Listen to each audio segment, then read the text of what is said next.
tonight we're just going to have a chat with our presidential candidate, Kieran, and just try and get to know him a bit more. And to do that, first of all, can you just tell me a bit about yourself, Kieran? Yeah, no, I'm Kieran. I'm 24. I'm, quite into sports. Quite into sort of socializing, spending time with my mates and so on. I'm a big environmentalist. That's what I studied in undergrad. I did environmental science, and then I did ecology as my master's. So that's all really quite close to my heart. But yeah. And you were a postgraduate education officer for the past year. Can you tell me a bit about your role in that and what you feel you've achieved over the course of that year? Mainly what I look after is reps. I look after postgrad reps. I work a lot with the undergrad education officer on sort of high level university, committees and changes and stuff like that.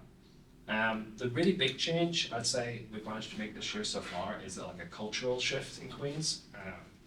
We've really managed to push student voice to the forefront of decision making. A lot of that is working with the new PVC of education and some of the higher management. In previous years, student voice and so on wasn't a real focus for the university, but this year it massively is, and that's a lot from myself and Grace really pushing that forward and pushing student voice forward. We've also tried to work a lot on the reps to try and build more of a community of reps. So we try to hold events and so on when we can. We try to make sure that the reps are working well together. The previous education officer, Beth, she did a review of the undergrad rep system. So a lot of this year was sort of embedding that system for undergrads, and then me starting my own postgrad rep review to find out sort of what different schools are doing on our reps. And you mentioned student voice there quite a bit. What does representing student voice mean to you? It means students as sort of co-creators in their education. So it's about, whenever you're in school, it's a lot of sort of dictation. It's a lot of, regurgitation of information. When you get to university, it's more about being a co-creator in your education. So taking an active role in your education. So student voice is about lecturers and university staff listening to students, and whenever they're designing courses or whenever they're designing initiatives for the university, taking into account what students want and bringing them in at the start as co-designers in what they want to bring forward. How do you intend to bring students to the point where they are co-designers? What do you think effective lobbying of the university looks like, and how do you effectively do that? A lot of it is showing that whenever you involve students, you can make changes. So the university judges a lot of things through scores, NSS, stuff like that. A lot of the time, it's not really, in my opinion, a completely accurate representation of how students feel, but that's how they judge it. But we always find that whenever students are included in decision making and feel like they're being listened to, those sorts of scores increase. You just get happier students, you get more engaged students, you get students who turn up to more lectures when they feel like there's an investment in them as people. You get students engaging more with the SU, with wider clubs and societies and so on. So whenever you push student voice to the forefront, you get better student engagement in university and you get better degree outcomes. So that's kind of the main way that we push forward, by showing the results of improving student voice. Some schools do an absolutely fantastic job when it comes to student voice, and their scores and their graduate outcomes reflect that. So part of it's that, part of it's showing the benefits of including students, but part of it is also sort of being in the rooms and being good advocates for students. That's a lot of what myself and Grace do. It's a lot of attending committees, it's a lot of talking and sharing student issues that we know from our experience and from the experience of reps and so on, and things that people come and tell us. And sort of that more softer, cultural change, where it's you keep talking about the issues, you keep bringing it up forward, you keep bringing up student testimonials, what your reps are saying, and it starts to work its way through. And I think that is very evident with how much student voice has become a priority for the university this year. You mentioned there a cultural change. What, in your opinion, is the culture at this university at the minute, and how are you going to change that? The culture at the minute historically has been, as with most universities, a very much a staff-led approach to education, and that's fair enough. That's how universities traditionally were. But Queen's is really on the forefront, in my opinion, of including students in co-designing projects and co-designing their education. So historically that would have been sort of Queen's their sort of culture, but that's changed over the years, and it's about pushing that forward. But we are in a good place, but it could always be better. Yeah, and the first thing then you talk about in your manifesto is the cost of living crisis. Can you just touch briefly on how you think that crisis has impacted students specifically? Yes, it's something that students across Ireland, across the UK, all face every day. I think most students would know this. I myself know this. It's a case of rising rents, rising food costs. A lot of students are having to work a lot more hours than they would have traditionally had to.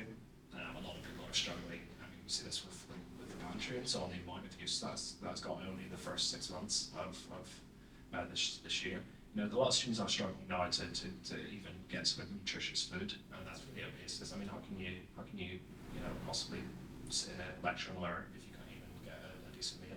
So that's the way it's really affecting people in a minute.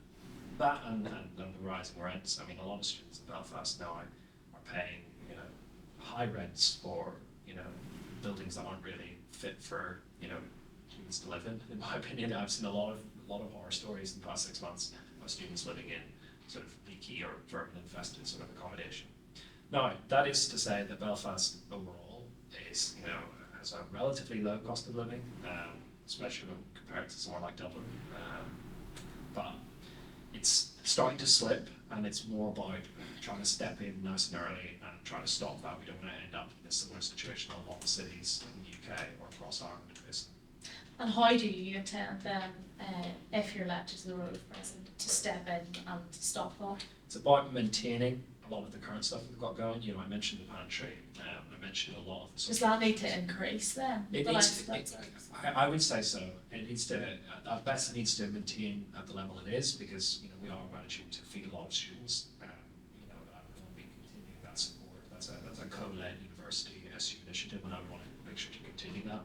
And other events, we always try to run lots of events. The past couple of days, we've had breakfast, free breakfast in the SU, stuff like that. That's led between both the SU and the university, pushing for more events like that and more sort of initiatives like that. It's also about like bursaries and so on. Widening participation of students, ring fencing, funds for those students to make sure that we are increasing the number of students from disadvantaged backgrounds that can get into Queen's and stay in Queen's. So sort of maintaining that sort of support, and I know that housing is the hot button issue at the minute.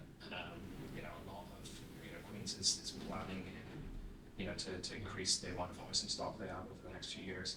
So it's about making sure that housing is affordable for our students, and it's housing that people will want to live in. Yeah, and how are you going to combat then obviously all students live in private rentals? Do you have any powers present to combat anything to do with that? Students that might be living in those houses? That's a harder part of the job, to be honest, because that is in a private rental, so it's not something that we directly have control over. When it comes to that, you really want to. What you have to do is you have to try and push Queen's to have really good standards in its housing, and to keep the cost of its housing at a really competitive level, because that stops private landlords being able to increase their prices. And how do you convince Queen's then to actually bring the price of, without that seeming like a loss of profit for them? Yeah, you have to pitch it as it's an investment in our students. Queen's is very keen on the students. It's about students' welfare, about keeping students here in Belfast and at Queen's. And students aren't going to want to come to Queen's if they can't have a decent accommodation at a decent price. So it's in their best interest, and it's what they want to be doing. So it's about reinforcing that, to be honest. Okay, and you mentioned widening participation there, and what does that look like for you? Widening participation, I mean, it's a key part, in my opinion, of Queen's strength. The vast majority of students who attend Queen's are from state schools, which unlike a lot of the Russell Group, which have a high percentage of privately educated people from private schools, whilst Queen's have a lot of state educated people from state schools. And it's about it's about keeping those numbers nice and high. It's about extending the wider participation initiatives that Queen's has to a larger number of people. Currently, I don't know the exact numbers, but Queen's takes on a few hundred students from a widening participation background. I'd like to see that number kept steady or increased, and that's just about sort of ring fencing student numbers for that sort of initiative, because I think it really brings a lot more like variety and more life to the campus and so on, and it's the right thing you should be doing as a civic institution. And do those students then get further support? Yes, the wider participation team keeps an eye on them. They do get support as their athletes, but you know they get all the support that all the students get, of course. Okay, and you say in your manifesto also that you'll expand student support funds. What do you have any specific targets for that, or something targets that you've been pushing the university specifically for? For me, it would be increasing the number of spaces for wider participation students. I think that's a really good way to make a difference to a lot of people's lives. It's a really good way to sort of retain talent in Belfast. You know, for people that maybe wouldn't be able to go to university. So that would be a big part for me. And then yes, as I said, just trying to maintain initiatives that we currently run that are, to be fair, very very expensive, and it's about sort of maintaining that what we currently have. Any specific numbers there that you would be willing to share with us? Or I wouldn't have specific numbers at this time, unfortunately. No problem. Another one of your aims is to create a sustainable campus at Queen's. How do you intend to hold Queen's to their net zero targets by 2040?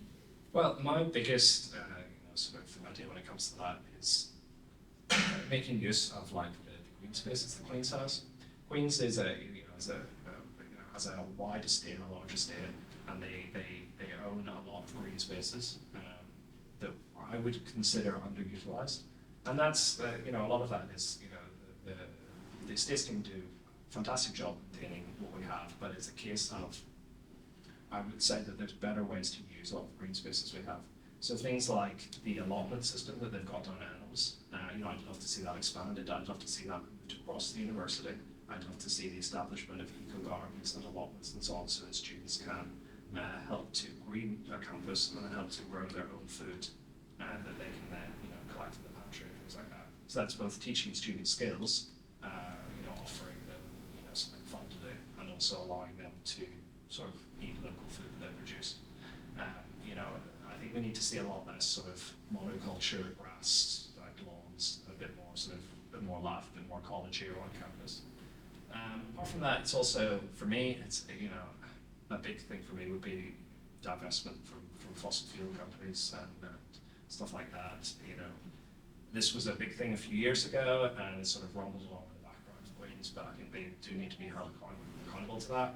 If Queen's wants to position itself as a leader in the green sector and as a leader across Northern Ireland in sort of pushing forward environmental targets and being carbon neutral and so on, then they need to look at the background financing and how they're sort of structuring that.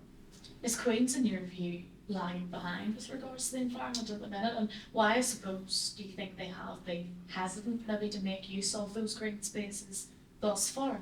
I wouldn't say Queen's is lagging. I think Queen's puts a lot of effort in, especially in the research sphere, into that's what attracted me to Queen's in the first place. I think they do a lot of work there. I think Queen's is a big institution, it's a big beast. There's a lot of people that work here. It's one of the largest employers in Belfast, and there's a lot of people that work here, a lot of departments. It's hard to get everyone on board for things, and things can move a little bit quite slowly. So that's one of the reasons. It's also it's a complicated situation for them. It's difficult to go carbon neutral. It's not an easy thing for any company to do. So I do think Queen's is making strides when it comes to that. In terms of using green space, it's just down to resourcing and time. I've had chats with people from the estates team and so on, and it's a case of they really need to maintain what they currently have. They don't have the time to invest sort of changing up or establishing gardens or whatever that they would then need to maintain. And that's why I would like a much more a school and especially student-led approach for it. We need to utilise the students that we have that would love to get involved in that sort of thing. And a lot of lecturers and so on would love to get involved in that sort of thing. So less sort of central and more spread that out around the schools. Okay, obviously there's a lot of narrative around green measures in the news, etc., that those cost more. Yes. If those are to cost more, how do you plan to convince Queen's that it's worth it to put those in place? Well, I mean, part of it is they have to practice what they preach. They've decided that they want to go carbon neutral, and that's an excellent target to aim for, and this is part of it. This is going it's going to cost money. The changes that the Queen's is going to have to make is going to cost money regardless, and if they want to go carbon neutral, then they're going to have to spend money for it. It's also a case of all of these initiatives, they cost money and so on to set up, but we've always found with green initiatives that over time they usually make their money back or lead to other gains that aren't just around the environment. For example, if you create a more green campus that people like to spend time on, that increases student engagement, that increases student involvement, that decreases or has been shown to have positive impacts on people's mental health. It will increase grades and so on. We find that people who study in areas with green spaces and so on study better, do better in exams and so on. So it's a case of it's not just what their carbon neutral targets. It's also about benefits to the scheme for their students. So that's why I would mention. Okay, you're planning as well a bit to increase the membership of clubs and societies and make them a bigger thing on campus. You're proposing that PEC membership would be waived for people as a member of clubs and societies. Again, how are you going to persuade Queens that that's not too much of a cost? Yes. And that I know the free PEC has been something that's been rumbling on for many, many years. I think that's a very challenging ask for Queens. That would be a large amount of money, especially for Queen's sport, as it's sort of relatively separate when it comes to budgets. That would be quite a big ask. When it comes to clubs and societies, I think the ask is different, as this is allowing Queens an opportunity to promote clubs and societies. I mean, clubs and societies is one of the main ways that students sort of interact with each other. That's in my opinion, the future of getting students engaged with Queens, in a wider sense. Our clubs and societies have something around 10,000 members out of our student body. I mean, that's a fantastic number of students that are engaged, and students that are doing great work, that are competing in competitions around the world, and are improving themselves and improving Queen's image. So framing it less as like a free thing and more of an investment in their clubs and societies and in their students. That's the way I would go about it.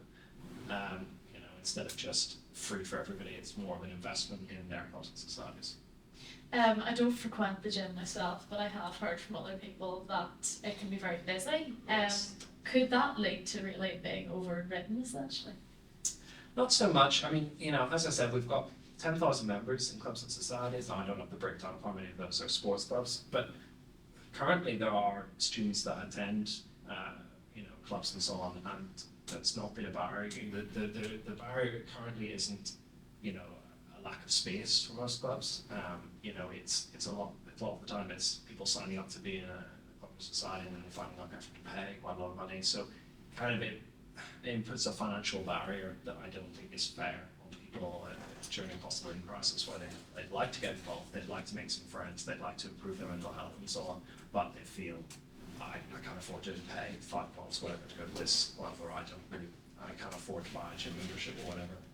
And Queen's always likes to promote sport and engaging in sports. It's like one of the it's how I mainly got involved in the SU. It's one of the main ways that people do make friends and so on. So I wouldn't take the lack of space argument as we managed so far. Okay, and you also say better promotion and support is needed for recruitment for clubs and societies. Is that actually Queen's having a role? No, that would be more an SU sort of thing. That would be more an internal SU kind of thing. A lot of students' unions have like a club and society officer. At Queen's we don't, and that's fair enough. That's just a different structure in our SU. But I do think that clubs and societies are the way forward for engaging more students. As I said, that's 10,000 students that in many cases are an untapped resource and an untapped pool of students that are engaged, that want to take part in things, that want to do stuff outside of their studies. So I'd like to see next year us as student officers, student officer team in an SU, bringing them more into the union, promoting them, working with them, attending their events, helping them plan things, helping them grow the size of their clubs and societies, and helping them to run the sort of events they want to run. And how do you actually get the recruitment of them? How do you persuade people to join? A lot of it is just down to sort of better management of events and so on. Currently, a lot of larger clubs and societies, they can run fantastic events, they can run, big promotion campaigns online and so on. They can do that because of the size they are, or, for some of the sports in Queen's Sport, they have, people that can help them through Queen's Sport and so on. That's not the kind of support that it currently exists in the union. We have a very small clubs and societies team that have to deal with, a mountain of work.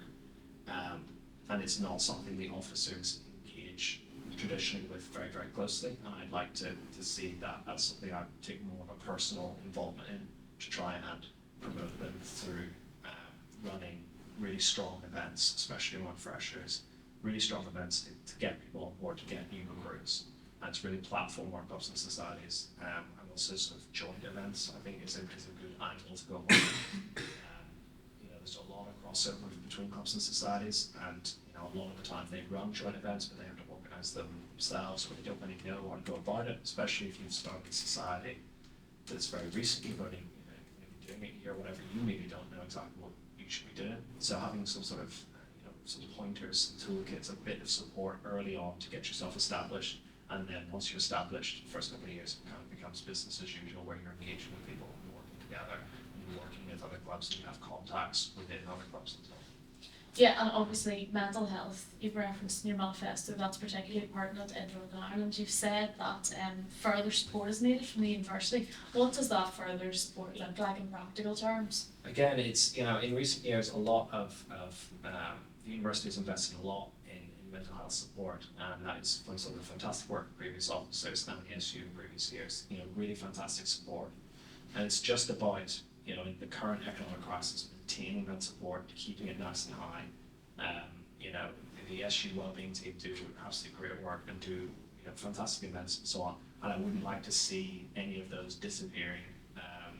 Well, can you reference specifically what some of those are that you would like to see continue?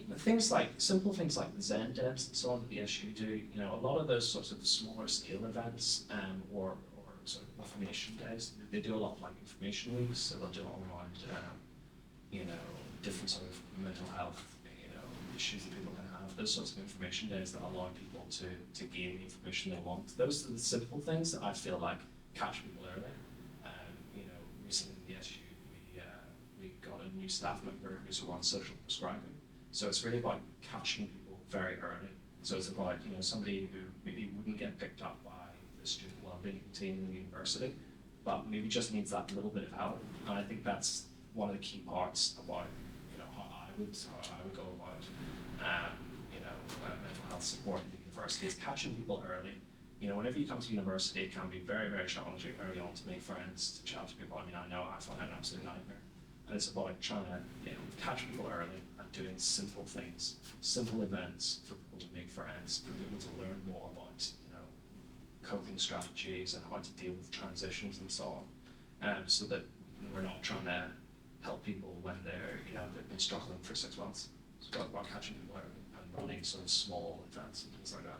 Okay. Anything new that you would like to introduce to build on the progress of former officers? New, for me, it would be sort of like more events geared around sort of like, simple events where people can like chat and in sort of like a judgment-free environment, things like, art nights and stuff like that in the SU that are simple to organise, cost very, very little, and allow people who maybe don't have anybody to talk to, or don't have any friends, or don't have anything else to do that night to come in and, speak to them and so on. I'd love to see stuff like that running every single week, but different kinds of events. Maybe one night it's crochet, maybe one night it's doing a bit of art, maybe one night it's like a five-a-side football or something. It's pitched for people that maybe have struggled to make friends, or struggle to adjust to university, or just fallen off in the last 6 months and just need to get back into things. Statistically, what is Queen's like at the minute with regards to mental health? Statistically, I don't know the exact numbers off by heart, but statistically, Queen's does quite well when it comes to mental health support. They've invested a lot of money into it the past few years. The issue is that in Northern Ireland, generally, we're facing a bit of a mental health crisis. That's around cost of living, that's around sort of holdovers from the Troubles and so on. But Queen's has invested a lot into that, so we're doing better than many universities, but there's still more work to be done. I think, as I said, we're missing a lot of people early on we're not catching people whenever things have gone slightly wrong, but they're not sort of we're a lot of the time I feel like we're treating the symptoms and not the root causes, which is people struggling to cope with their transition, struggling to cope with their assessments, struggling to cope with their timetable and stuff like that. So if we're catching people early and identifying the issues, trying to fix those instead of catching people 6 months down the line when things have already sort of fallen by the wayside. Okay, you've also said that Queen's needs to offer the same events as other unions across the UK and Ireland too. And what does the disparity look like there then, or what? Well, the difference, again, this would be more internal for the issue.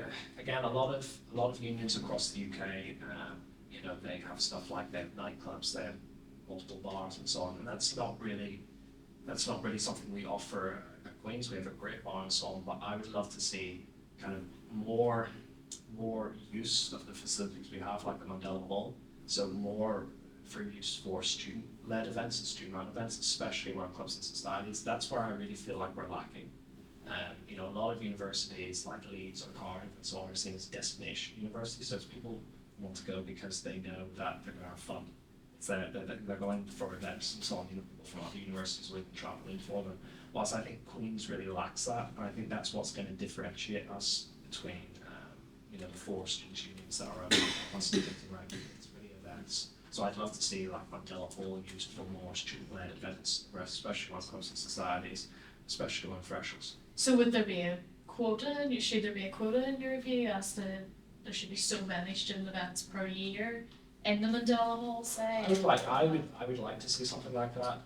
I would like to, the team that work in Mandela Hall do a great job, and they've been booking loads of great acts recently. Past a few months, it's really picked up versus last year. But yeah, I have noticed that a lot of them don't maybe cater to the student audience. A lot of that is about them meeting their bottom line, making enough money for them to operate and for them to offer, to offer facilities and cheaper drinks and so on for students. But I'd like to see a return to some student-led events for that. So I would push for some form of quota, and that would have to be negotiated with them about where that was set. But I'd like to see some sort of quota for student-led events. Because currently it's not something that we can really promote to our clubs and societies as they're always booked out with external events.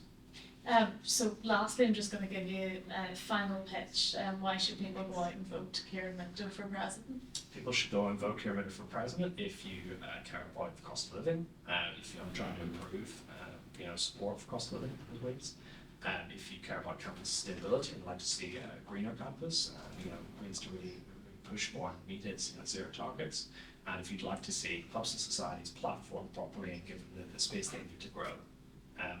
You should vote, even if you don't want to vote for me, you should vote for everybody or whoever you want to.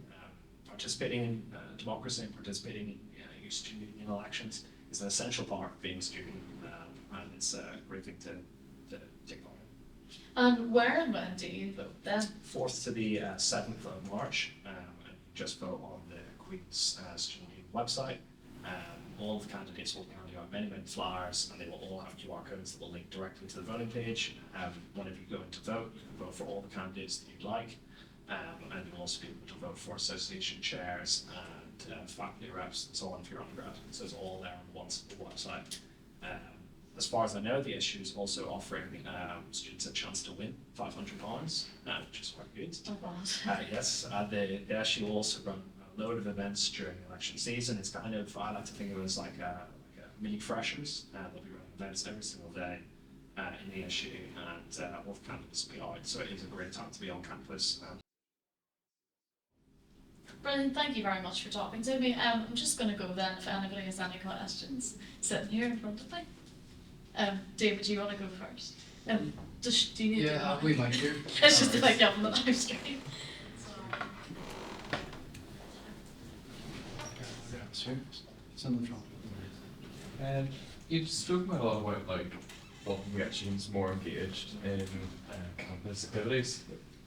Apart from the benefit it has for you as being the only like non-paper candidate, do you have like is there any frustration that unless you count the on-paper candidates, you're the only one in the room for? Yeah, it does frustrate me a little bit. when I first heard that this year we had the most candidates we've ever had, about 40. People have dropped out and so on, and that's fair enough. That happens every year. I do find it very sad, just because it's no fun sort of yeah. I don't really want to be the other person and have about flyers or posters and so on. It's not a great look in my opinion, but also it's a shame because you do like a little bit of flair in your elections. You like a little bit of something for people to chat about. It's a shame, and it's really I don't know how it will affect engagement, but to be fair, marketing. I put 3 or 4 months into this. All the other officers will be out campaigning and so on, and all the other candidates will be out campaigning. I wouldn't say that there'll be any problems in terms of student engagement this year. I think it'll be as high as ever. We're keen to hit the targets from last year and to beat our number of voters last year. And statistically, we see that Queen's students every year are more engaged, want to be more engaged, want to learn a bit more. Every single election is an opportunity for somebody to learn about the SU, to learn about how to represent themselves, to learn about how to make changes in the university. So, I'll be out there, handing out flyers to everyone, don't you worry. I know, that's good. Go ahead. With saying you want more events, the question from Rundle Hall, would you like to see a removal of the costs it takes to actually put on events that are forced upon students that studies that may not have the greatest funding? You see, this is one of the things that is a barrier for students to want to hold events in Mandela. The costs that I hadn't really realised until recently how high they've gotten. I think the way I go about that is either through ring-fence funding through the university or through the student union to allow clubs and societies to hold these sorts of events. I think there needs to be a change in culture in terms of not every single event needs to make a lot of money. Some run as a loss, and we're a student union and we're a university. We're here to run student-led events. These student-led events don't necessarily need to make money. They need to engage students and be something students are looking for. The externals that we bring into Mandela, the bands and so on, that cater for not potentially a student audience. Those are the ones that are designed to make money. We don't need to be making a ton of money on the backs of students, and especially of clubs and societies. So that's what I'd like to see. I'd like to see ring-fence funding either through the SU or through the university for clubs and societies to run their own events. It's a similar idea I've had around the Queen's Sport. I'd love to see an increase in funding for sporting clubs. Again, I would go about this through Central University and pitch it as this investment in your clubs and your societies and how students are choosing to engage with university outside of their studies. So I'd love to see that sort of funding ring fence, and it wouldn't need to be a large pot to make a big difference for a lot of the smaller clubs that struggle to fund themselves, struggle to go to events, struggle to go to competitions because they simply can't get funding. And I do really sympathise with them, and I'd like to see that sort of investment from Queen's into their clubs and societies.